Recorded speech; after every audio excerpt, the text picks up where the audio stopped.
நானானோம் நானானோம் நீயானோ நீ நானும் வேற இல்லை ஒன்று தலப்பா கட்டுறா நீ தான் இறைவனுடைய அவதாரம்.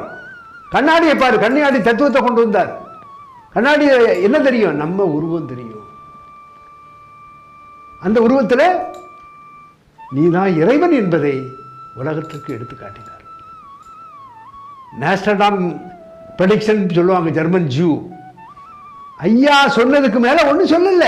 ஐயா சிவ சிவ சிவ சிவ அரகர அரகர சிவ சிவ சிவ சிவ அரகர அரகரா. ஐயா சிவ சிவ சிவ சிவ அரகர அரகர. அறியும் சிவன் ஒண்ணுண்டா, பழைய காலம் சொல்ல அறியாத வாயில மண்ணு என்பதை உலகத்துக்கு எடுத்து கொடுத்தார். அதுமில்ல அவர் சொன்ன ப்ரெடிக்ஷன்ஸ் என்ன நடக்கும், இன்று என்ன நடக்கும், நாளைக்கு என்ன நடக்கும் எல்லாம் சொல்லியிருக்கார். அதில் சொல்றார், காளி வெள்ளம் வரும்.